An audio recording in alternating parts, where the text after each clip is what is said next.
Om Shanti. Good morning आप सभी को। आइए सुनते हैं ईश्वरीय महावाक्यों का सार। 28 अक्टूबर 2022 के महावाक्य हैं। मीठे बच्चे, भोलानाथ बाप एक है। भोलानाथ बाप एक है जो तुम्हारी झोली ज्ञान रत्नों से भरते हैं, और वही कल्प वृक्ष का बीज रूप। उनकी भेंट बच्चे और किसी से कर नहीं सकते। ईश्वरी सत्ता की तुलना किसी प्राकृतिक या किसी व्यक्ति से कैसे कर सकते हैं? दुनिया में करने की कोशिश करते हैं लोग। जो यहाँ है वो कहीं और भी है। नहीं, जो तुम्हारी बात है ना भाई, ओम शांति, वो बने वहां कहीं और भी सुनी दूसरे से। ऐसा कैसे हो सकता है? आपने अभी बाबा को यहाँ समझा ही नहीं। नदियां एक घाट बहुत है। अरे प्रभु को नदी बना दिया, क्या बात करते हो? वो प्रकृति से परे की चीज है। भगवान इन पांचों प्रकृति को अपने वश में करने वाली सत्ता है। आप उसका एक हिस्सा बना रहे हो उसको। इसलिए बाबा को समझाना पड़ता है, बच्चे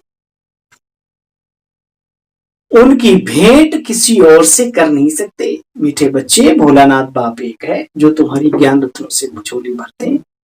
वही कल्प वृक्ष बीज रूप, कल्प वृक्ष का बीज रूप है। उनकी भेंट किसी और से नहीं कर सकते। बहुत बच्चे बाप को भी ठगने की कोशिश करते हैं। सुनो, बहुत बच्चे बाप को भी ठगने की कोशिश करते हैं। कैसे और क्यों? बाबा कहते उत्तर में, बाबा को यथार्थ ना पहचानने के कारण भूल करके भी छिपाते, सच नहीं बताते, सभा में बैठ जाते। उन्हें पता नहीं कि धर्मराज बाबा सब कुछ जानता है। यह भी सजाओं को कम करने की युक्ति है कि बच्चे बाबा बार बार कहते हैं, बाप के सच्चे बाप के साथ सदैव सच्चे। मनुष्यों को सुनाओगे तो वो हंसेंगे, ठिठोलियां करेंगे, लेकिन बाबा के साथ हमेशा सच्चे रहो। जैसे हो अंदर बाहर सब बाबा के साथ शेयर करो। लिखो, चिट्ठी लिखो, संकल्पों से, और सच्चे बनने की कोशिश कभी कम मत करो। पुरुषार्थ करते रहो, आगे बढ़ते रहो, आप आगे बढ़ते रहेंगे। गीत बजा है, भोलेनाथ से निराला, अब हमें बचाने वाला कोई और नहीं, भोलेनाथ से निराला। डम डम डमरू ज्ञान का बोले, अगम निगम के भेद वो खोले, है ना। बहुत अच्छे अच्छे बाबा गीत बजवाते थे, सुनना चाहिए। जब फ्री होते हो, इधर उधर का सोचने की बजाय कल क्या होगा, परसों कौन सी सब्जी बना के खाऊंगा, अरे भाई बाबा के गीत भी सुन लिया करो कभी कभी। हाँ, इस संगीत और साधना का दोनों का बड़ा तालमेल है। संगीत और साधना ही जीवन के श्रृंगार है। इसलिए तो बाबा ने गीत और ये म्यूजिक और ये सारा सिस्टम रखा है। ये यूं ही रखा है, इसे भी आप फालतू मानते हो। ओम शांति। बच्चे समझ गए हैं कि भोलानाथ शिव बाबा को कहा जाता है। शिव भोला भंडारी। शंकर को भोलानाथ नहीं कह सकते, क्योंकि तीसरा नेत्र खुलता है तो कहते प्रलय हो जाते, तो भोले कहा हो। भोला तो हमारा बाबा है। हाँ, कभी सुना शंकर जी के ऊपर कोई चढ़ गया और एकदम से शंकर जी खुश हो गए? अरे भाई, शिवलिंग के ऊपर चढ़ गया, घंटा चुराने के लिए प्रकाश हो गया। बोलो बच्चे, प्रकाश हो गया। वहां पर ये नहीं दिखाते कि शंकर जी प्रकट हो गए, मतलब प्रकाश ही प्रकाश हो गया। बोला बच्चे मैं खुश हूँ। कौन बोल रहा है भाई? बोला बच्चे मैं खुश हूँ। बोलो क्या चाहिए? वो शिव बाबा भोलापन दिखाए भक्ति में भी, लेकिन क्योंकि वहां एक ही मानते हैं तो वो समझ नहीं पाते।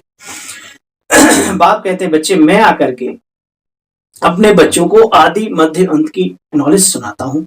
बहुत इस बात में भी मूझ जाते हैं कि दादा को भगवान क्यों कहते हैं। अरे दादा को भगवान नहीं कह सकते भाई। बाप कहते मैं तुम्हारा पारलौकिक पिता हूँ। परलोक न स्वर्ग को न नरक को कहते हैं। परलोक तो परे के परे थे, परे लोक परम धाम को कहा जाता है। शिव बाबा को हम भगवान कहते हैं, जहां आत्माएं निवास करती हैं, इसलिए उनको कहते हैं परम प्रिय, पारलौकिक, परम पिता, परमात्मा, क्योंकि वह परलोक में रहने वाले हैं। भक्ति मार्ग में वाले भी प्रार्थना करते हैं तो आंखें ऊपर करते हैं, ऊपर वाले तेरा जवाब नहीं, कब दे कितना दे हिसाब नहीं, है ना, ऐसे से गीत करते तो आंखें ऊपर हो जाती है। तो बाप समझाते मैं सारे कल्प वृक्ष का बीज रूप हूं। एक शिव के सिवाय किसी को भी क्रिएटर नहीं कह सकते। वही एक क्रिएटर है, बाकी सब उनकी क्रिएशन है। अब क्रिएटर ही क्रिएशन को वर्षा देंगे। अब सब कहते हैं ना, हमको ईश्वर ने, खुदा ने पैदा किया, तो उस ईश्वर को सब फादर कहते हैं। गांधी को भी फादर कहते हैं। बेहद का बाप रचता है, क्या वही समझाते बच्चे, मैं तुम्हारा लौकिक नहीं, अलौकिक नहीं, लेकिन इन दोनों का पिताओं का भी पिता, परम पिता, पारलौकिक पिता हूं।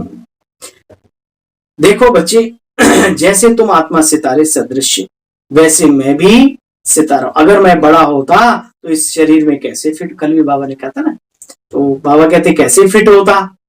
तो अब खुद बाप आकर के कैसे वर्षा देते हैं, तुम बच्चे जानते हो, अपने से भी 2 रत्ती ऊपर ले जाते हैं बाबा।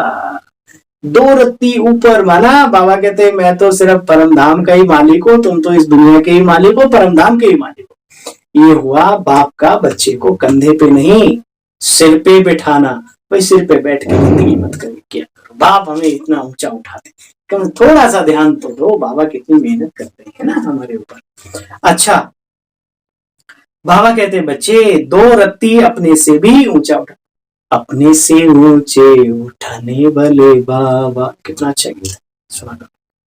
अच्छा, बाप ने बच्चों को पढ़ाकर लायक बनाया, परंतु सब बच्चे एक जैसे तो नहीं बनते, कोई क्या बनता, कोई क्या बनता। वैसे बाबा कहते मैं तुमको कितना लायक बनाता हूं, या बाबा को देखो, इनका स्थूल नाम रूप कोई है नहीं, दूसरे के तन में प्रवेश करते हैं, वो कलप पहले वाली पाठशाला है। तो जरूर गीता के भगवान ने गीता पाठशाला बनाई, जहां सबको ज्ञान का घास मिले, ज्ञान का अमृत खिलाया जावे, पिलाया जा, ज्ञान की घास खिलाई जावे, ज्ञान का अमृत पिलाया जावे। और हम सब कौन हो गए भाई, गौई हो गई, गौपाल है गौ का वो, है ना। उन्होंने श्री कृष्ण को गौपाल बताया, वास्तव में शिव बाबा की बात है। शिव को ना जानने के कारण देहधारी देवताओं को ईश्वरीय सत्ता का नाम दे दिया है ना। मनुष्य तो भगवान को कच्छ मच्छ सब में मानते हैं, बताओ ये भी कोई बात है। हमारे लौकिक पिता के बारे में कि वो कच्छ मच्छ समय, कितना बुरा लगता है। हम उस पिता को क्या क्या बोलते हैं, हम सोचते हैं उसकी महिमा कर रहे हैं। अरे भाई ये महिमा नहीं है, वो सत्य चित आनंद स्वरूपम एक है, नेक है, सबसे ऊपर है, ऊपर वाला है ना, याद है। देखो पहले भी हम समझते थे, अभी हमारा बाप ने आकर के बुद्धि का ताला खोला है, जागाया है, जगाया, आत्म जागृति का त्योहार मना के गए ना अभी आप दीपावली। ज्योति से ज्योत जगाते चलो, अंधेरा धरा से मिटाते चलो। याद रहे, कोई गली, कोई कूचा, कोई बाबा का रतन रह ना जाए जिसे बाबा का परिचय।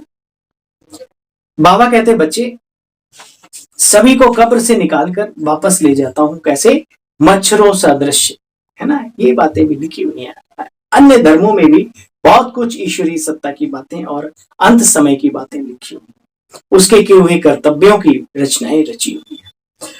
देखो बच्चे, तुमको बाप समझाते हैं, बच्चे तुम सिर्फ मुझे एक को याद करो। स्टूडेंट को भी बाप टीचर याद रहता ना, तुमको तो बाप पढ़ाते हैं, यही तुम्हारा गुरु है।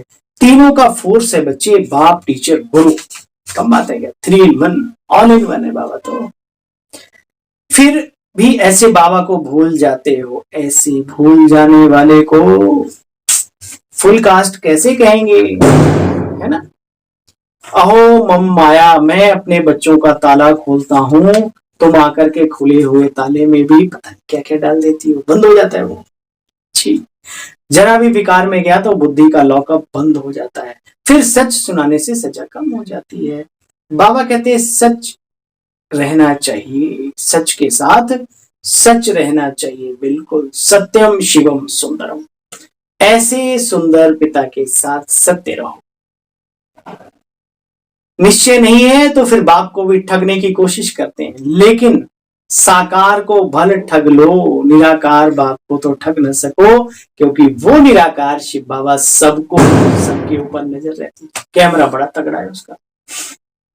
देखो सब जानते हैं, तुम्हें इस तन से शिक्षा भी वही दे रहे हैं। तुमसे बहुत पूछते हैं दादा के तन में परमात्मा कैसे आते हैं, ये तो गृहस्थी वाला था, बाल बच्चे थे, इसमें कैसे आते, क्यों नहीं कोई साधु संत में आते।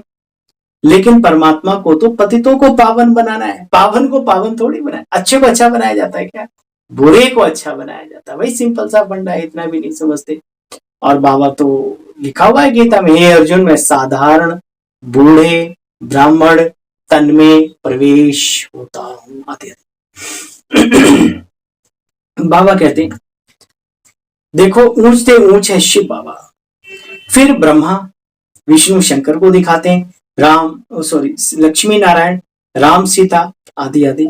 इस रीति धीरे धीरे पुरानी दुनिया कैसे होती जाती है, तुम देवताएं वाम मार्ग में चले जाते हो, गिरावट के मार्ग में, तब बाप आकर के जगाते हैं, जागृत हैं, ज्ञान के छींटे मार मार के जो कब्र दाखिल रूहें हो गई हैं उनको जगाते हैं। और जो उनके फरमान को मानती हैं, जैसे कौन सा फरमान है, कुव्वत पर काबू पाने का, यानी पवित्र बनने का, पाकीज़गी को अपनाने का, उनको जन्नत में और बाकी को दोजख के डब्बे में भगवान बंद कर देता है। ऐसे ऐसे बातें उनकी। तो बाबा कहते हैं बच्चे तुम मेरी श्रीमत पर चलो। श्रीमत तो उनकी कहेंगे ना, बाबा की ना कि इनकी। बाकी लक्ष्मी नारायण सीताराम जिनको याद करते हैं वो सब देखो बच्चे जन्म, वो एक आदर्श जन्म रहा, ईश्वरीय सत्ता तक कहला दिया गया उनको। कम बात है कि आदर्श पुरुष, मर्यादा पुरुषोत्तम, कम बात नहीं, बहुत बड़ी बात है। उनके जैसे गुण धारण करें, ना कि सिर्फ गुण का गुणगान करें, बस आध्यात्मिकता में यही सिखाती है।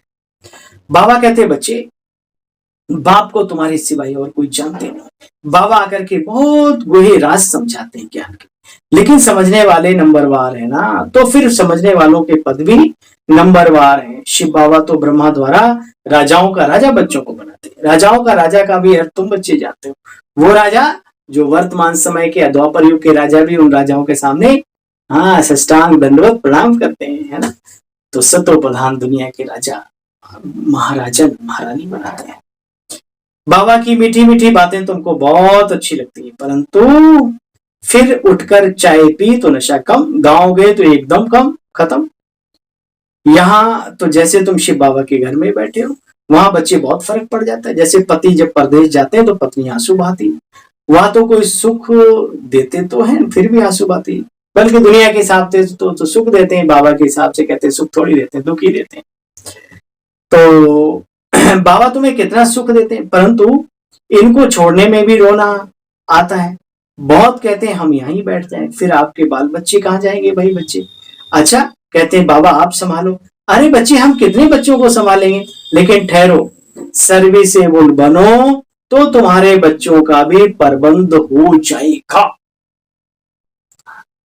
लेकिन क्या कहा, सर्विस एबल बनो, बाबा खुद कर देगा उनका, जहां भी जो भी हिसाब होता। शुरू में थोड़े थे उनके बाल बच्चे, अब कितने हो गए, उन्हों के बैठ संभाले।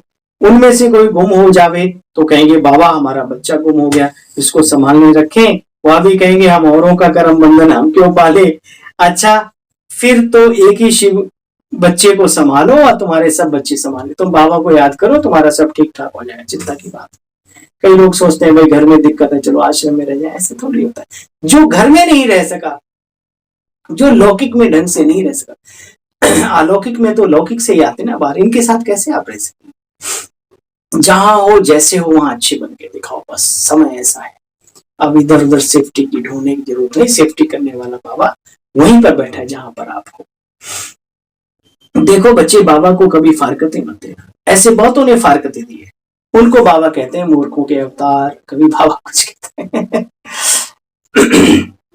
भले कोई ब्रह्मा कुमार कुमारी से रूठ जाओ, लेकिन शिव बाबा से कभी मत रूठो, वरना अपनी किस्मत से रूठ जाएंगे। वहां तो तुमको राज्य भाग्य देने हैं ना। अच्छा मीठे मीठे स्किले बच्चों प्रति माता पिता बाप दादा का याद प्यार और गुड मॉर्निंग। रूहानी बाप की रूहानी बच्चों को नमस्ते। बाबा आपको भी हम सब रूहानी बच्चों की नमस्ते नमस्ते नमस्ते, शुक्रिया, थैंक यू मीठे बाबा, थैंक यू।